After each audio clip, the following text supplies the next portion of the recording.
the side of that dinosaurs were here? Oh, absolutely. Okay. Some people think that it was, like you said, the billions of years before, like I guess the gap theory, you have to refer to the conversation between God and Job concerning these massive beasts whose tail was like a cedar tree and who could drink up an entire river with one draft. And so that's a pretty big booger. Yeah. Faith and Failures Podcast.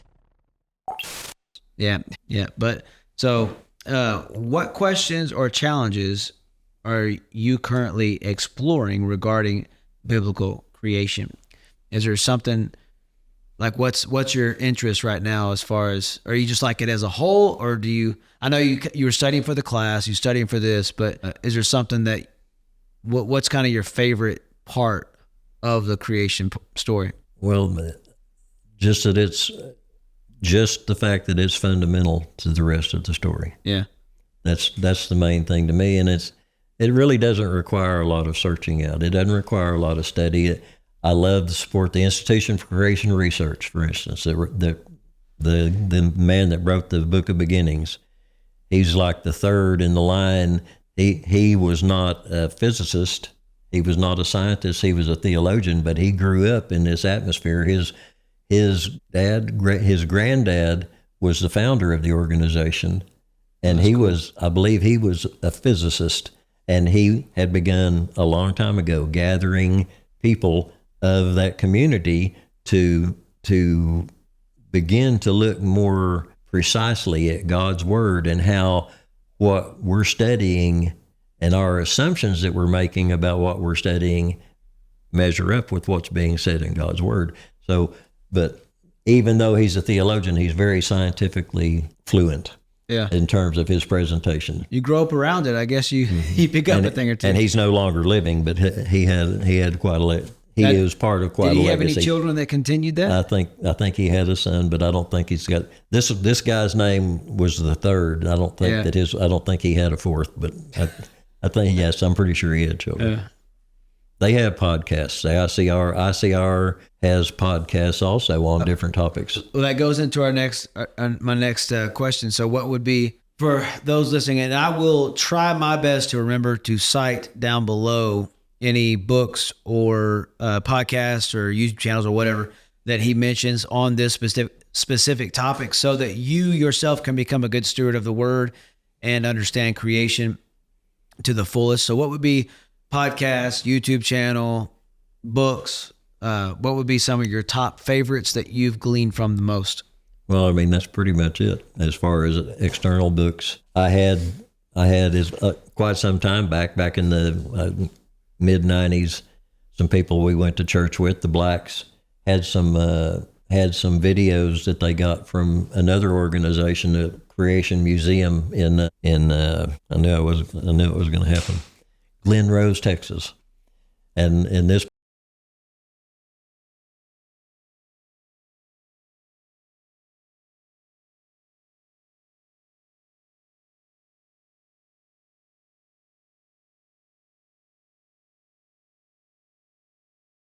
And so forth, and they had some other studies that they were involved in, but probably less scientific than from a more practical perspective. I think he had. I mean, there's Dr. Glenn Baugh, I think was his name, and I think his degree was in education. Yeah, but it was very much a fascination for him. So you're on the side of that dinosaurs were here.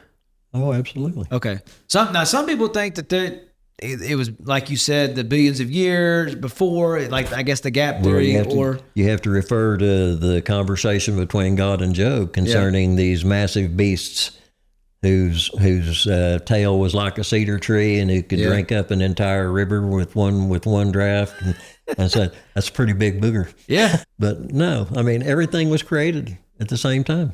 Oh, it must be an Amazon package. Or not at the same time. On this specific day, everything was created in order. Noah literally had at least two, because they were reptiles, they weren't clean. They had a male and female of each specific, what was it, species or whatever it was? Whatever she said. Or kingdom, phylum, class, order, family, genus, species. Genus, yeah, right. I knew that off the top of my head. And there are people that have done an enormous study of the actual amount of space on the ark and how it's very practical to believe that was possible. Well, I heard somebody, I was listening to a podcast and they were talking about, they were creationists and they were talking about dinosaurs.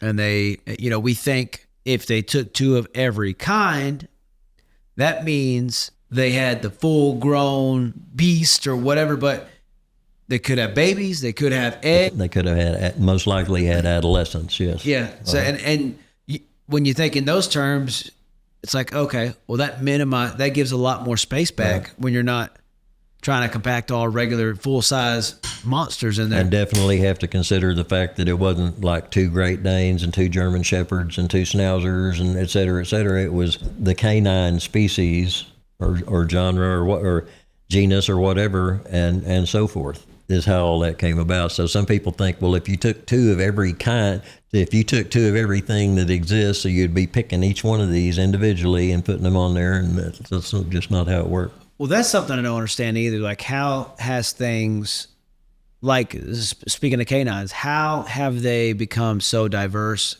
and scattered out? That's the process of adaptation was built in. That's what Darwin was observing when he began to theorize on evolution. He was observing finches in one place and finches in another place and finches in another place, how different they looked. Yeah. Or they weren't the same color, or they weren't exactly the same shape, but they were all finches. If you did their DNA, they're finches. They're still a finch, regardless.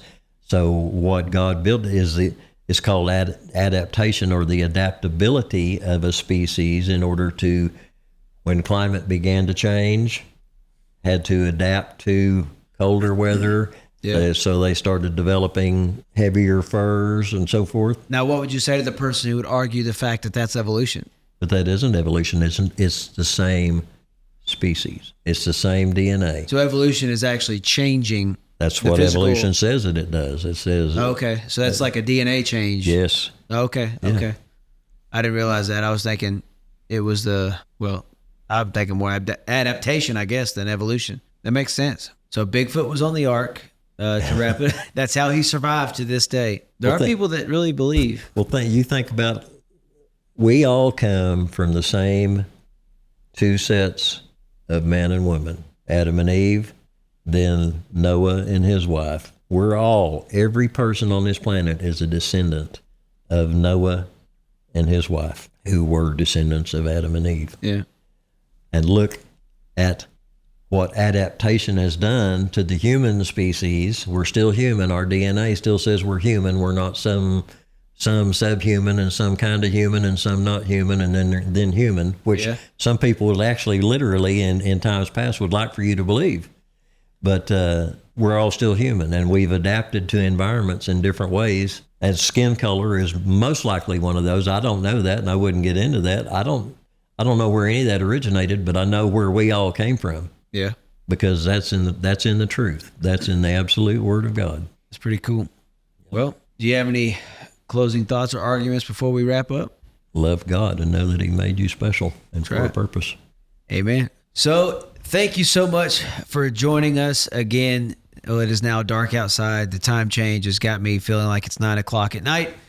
But thank y'all so much for joining us today, and make sure to subscribe to the YouTube channel. Make sure you follow on Facebook, Instagram, and join our private group on Facebook if you want. We have over 750 people inside of that group. It is a private group, so you can ask questions, you can post things, you can communicate with each other without anyone on the outside knowing what you're talking about. If you have some serious questions or concerns, or if you have some theological questions or a topic you would want me to discuss, I go live every single week. I try to do it on Mondays. If not, it's usually on a Thursday. So shoot those to me, private message me, or you can email me if you want to be a guest on the show at faithandfailures@gmail.com. Once again, everything below, there are links. Any Amazon link, I'm an Amazon affiliate. You buy something, a case of water, at no extra charge to you. I get a little piece of the pie. And there's also a PayPal link if you want to actually donate, which is a 100% way you can give, and I get all the money that you give. You can give one time or you can give monthly. Once again, thank y'all, And I'm praying for y'all. I love you. I will see you next time. Faith and Failures Podcast.